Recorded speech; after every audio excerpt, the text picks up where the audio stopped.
Hey guys, it's your boy Wolfie. Now we got a new patch coming out, and there's actually a lot of buffs to Demon Hunters. So we're gonna go over all of them.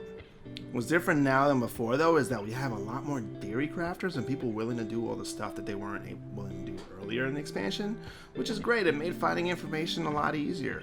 We don't really know how right the Sims are right now just because we're just taking someone else's word for it, and previously that hasn't been very good, but I'm just gonna try to give you guys all the information that I've found. Hopefully it's right, and I kind of waited to release this video because I wanted to get the correct numbers that we're actually going to release. I knew things were going to change on the PTR and they weren't final, so I kind of waited till last minute to release this video. All right, cool. Basically just going to consolidate all the information I have to make it easier for you guys to find and digest.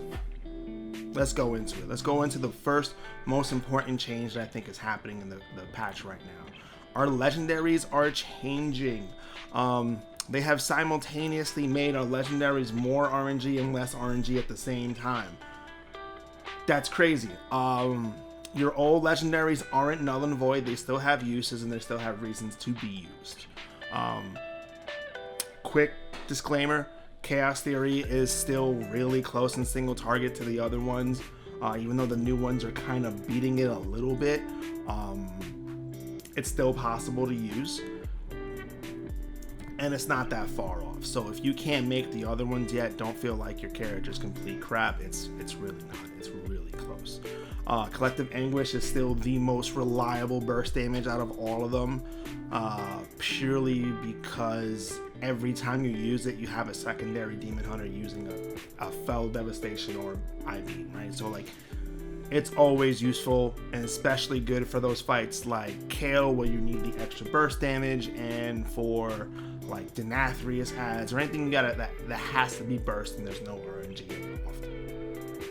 Collective Anguish is still, and I believe you will see a lot of Collective Anguish Warcraft logs because it is still going to be the most reliable one for burst windows.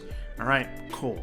Now that that's the way, let's talk about the new hotness. The Dark Glare Medallion and the Burning Wound are getting buffed to be equal or better than everything else in our legendary tree. So Dark Glare Medallion is basically the Torghast buff that you usually stack 2 or 3 times to make it really good in Torghast, especially with the invulnerability during I-Beam. It's a very good ability to use in Torghast. Legendary not so much, but it's getting buffed.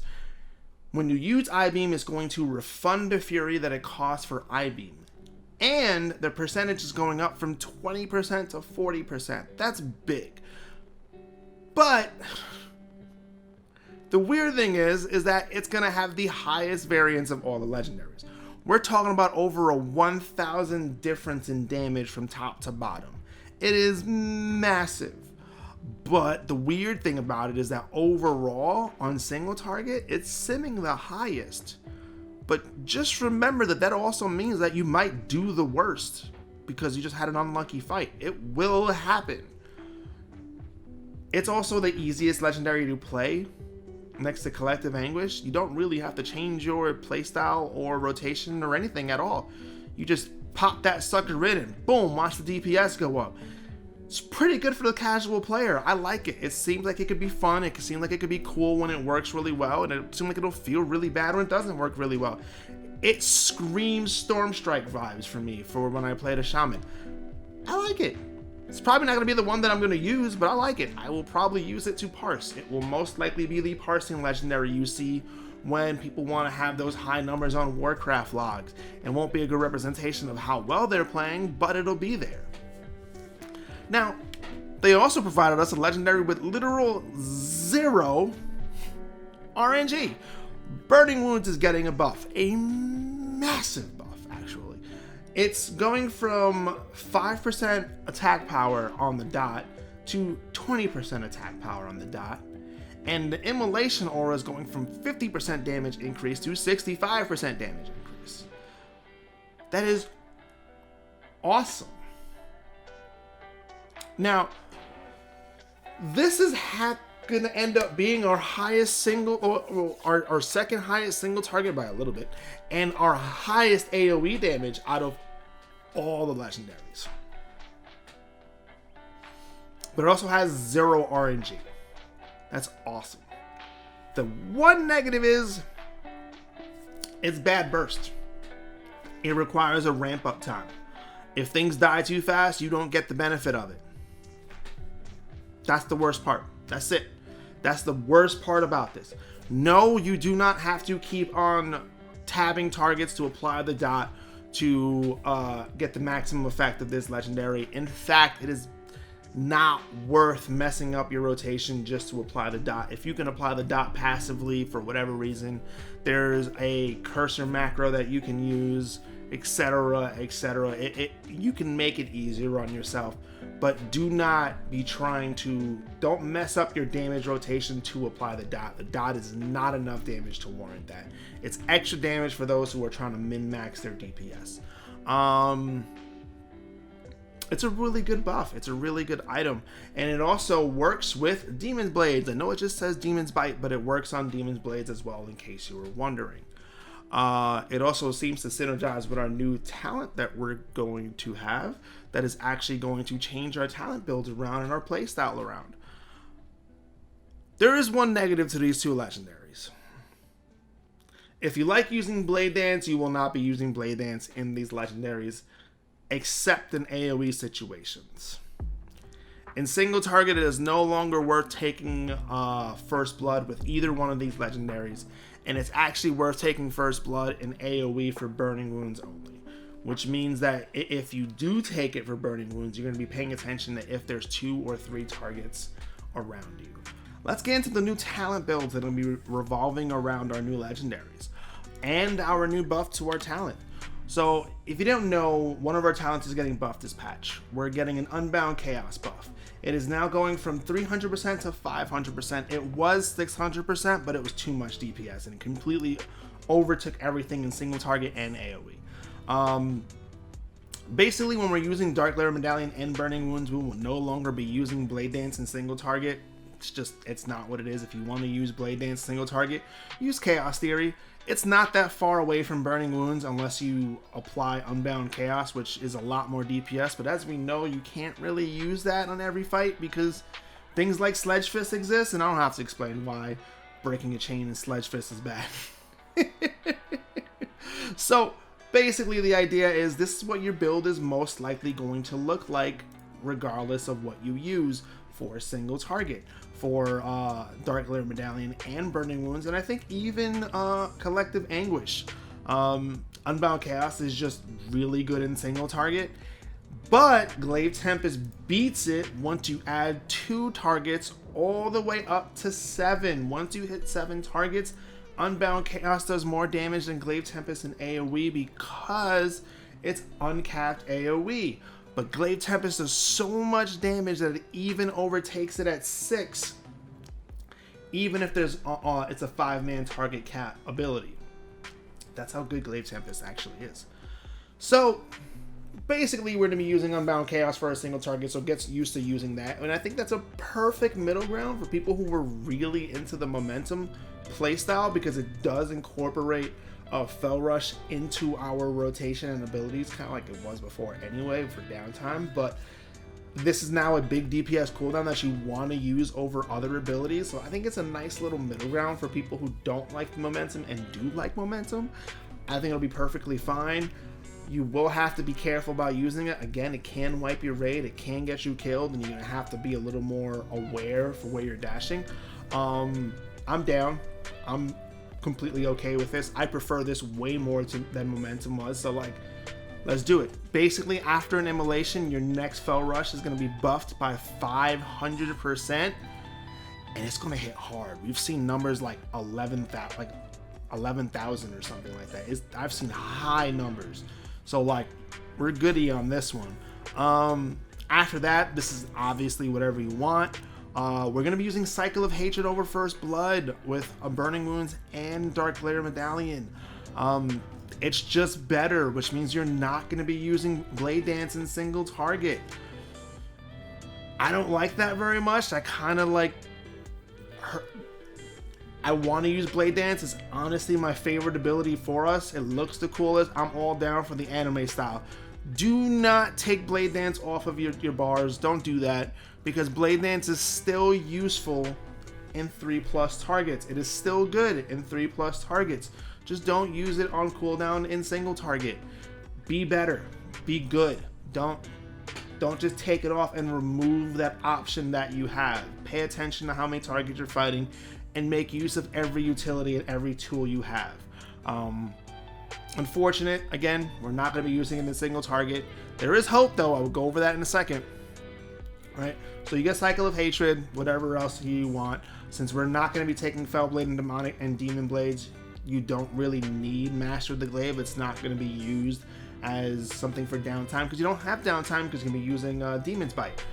So you can take either Unleashed Power or Fell Eruption, unless you really want the slow, which is useful for things like Sun King, etc. But yeah, pretty much whatever you want. It all works. It's all good. And then we usually go with Demonic, because Demonic is just the best one down there. It's just the best talent there. It's the most practical, and it happens to have the most DPS right now.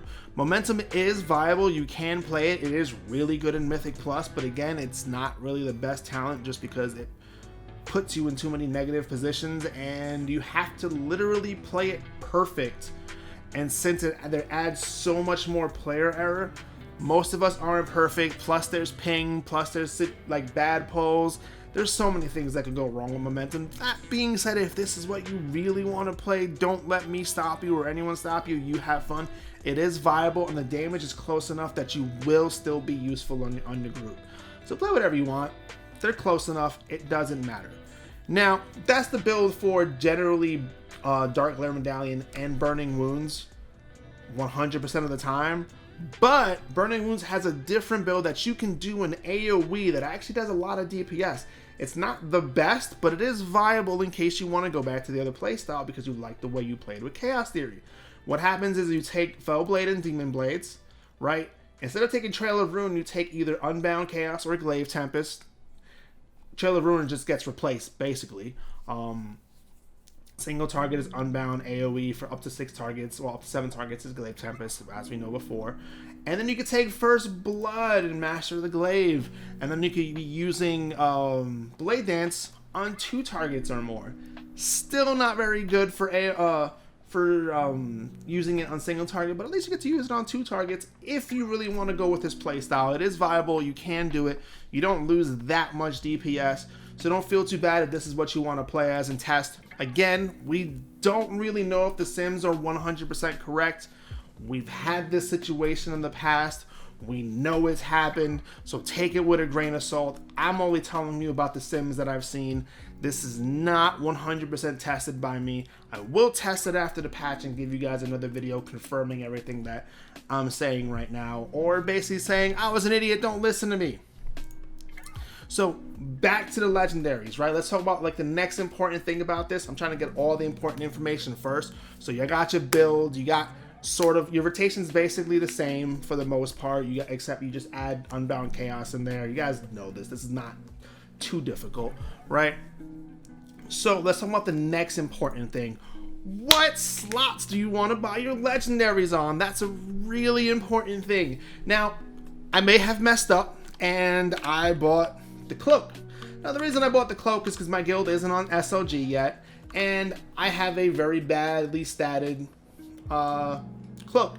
So I ended up going with the cloak. I should have made the chest because the chest just has more stats. Way more stats. So if you're making a Burning Wound legendary, I highly suggest the chest over the back. Do not make the same mistake I did. The chest is going to give you more agility, more stamina, more of your secondary stats. It's going to overall be better. I only made the back purely because I was literally 7,000 caps. I don't have a good chest, and I knew I wasn't going to get a good chest anytime soon. It's the only reason I did it. Sue me. Don't make the same mistake I did. Dark Glare Medallion.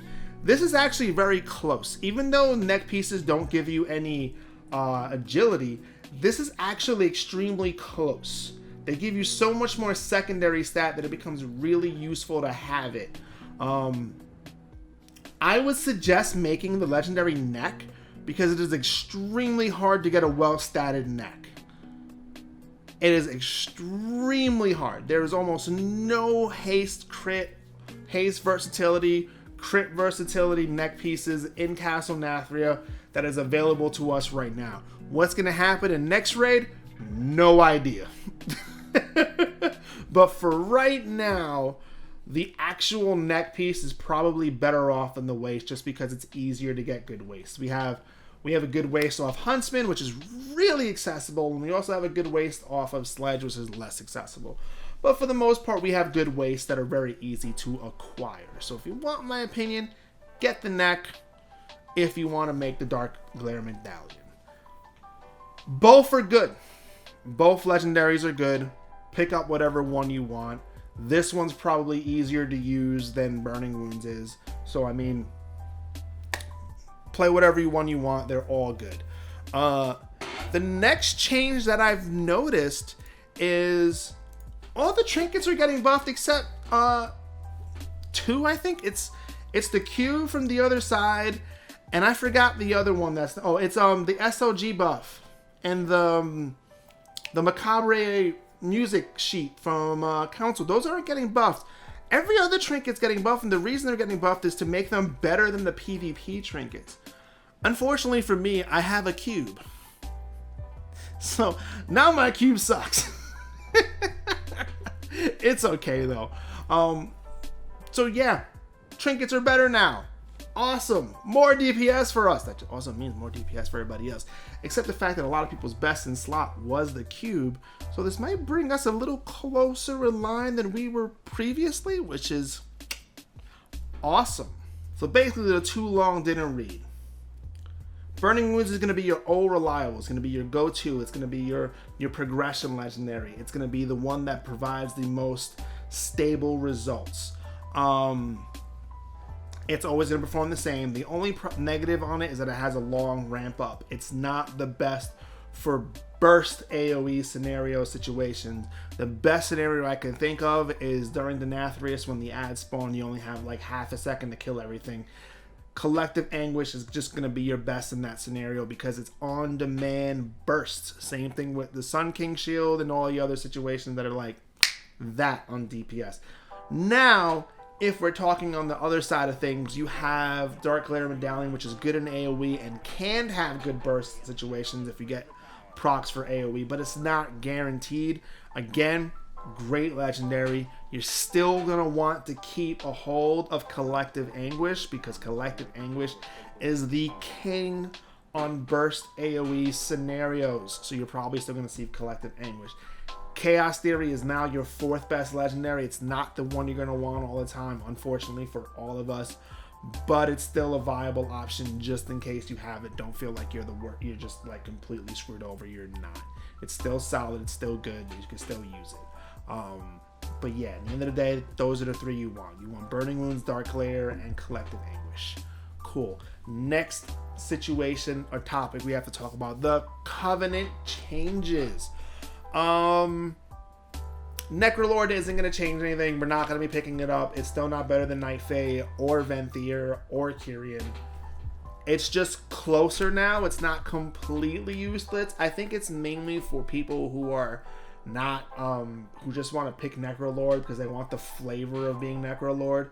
They're intentionally not trying to change the meta purely off the fact that it's not on demand and you can't use it whenever you want. It also does less damage than the current abilities as it is. Don't worry about it. It's not going to change anything. We're not going to be using it. That's it. I am going to be putting the main source places where I found this information in the description, and just in case you want to see it in text form. Most of this has been taken from the Demon Hunter Discord. They have been fantastic recently with how much information they're putting out. Thank you guys for everybody who has been doing that. You guys are awesome because I'm not smart enough to say and find all that stuff. Your boy can't even do like 3 + 3. I think it's 7, right? I don't know. We'll find out. I have to ask the mathematicians. Yeah, she's not happy. Anyway, guys, thank you guys very much for watching. You guys have been awesome. I hope this helps. I hope this puts everything together. I hope this solved some of your questions that you wanted to know about next patch. If you guys enjoyed the video, please subscribe, hit that notification bell to know when we put more videos, and smash that like button. I'd appreciate it. Also, drop a comment. I'd like to see what you guys think, or even correct me if I'm wrong on anything. Let me know. I want to be wrong as little as you do. It's okay with me. And if you want a more immediate response, don't forget you guys can stop by our stream. I stream between 12 a.m. and 6 a.m. Eastern, 6 days a week. Normally stream WoW on Mondays. Usually do my Mythic Pluses that I neglected the whole week. I don't save them for last second or anything, I swear. Or you can follow me on Twitter or hang out on my Discord. But your boy is out. You guys have a good one. Deuces, my friends. Thank you guys very much for watching.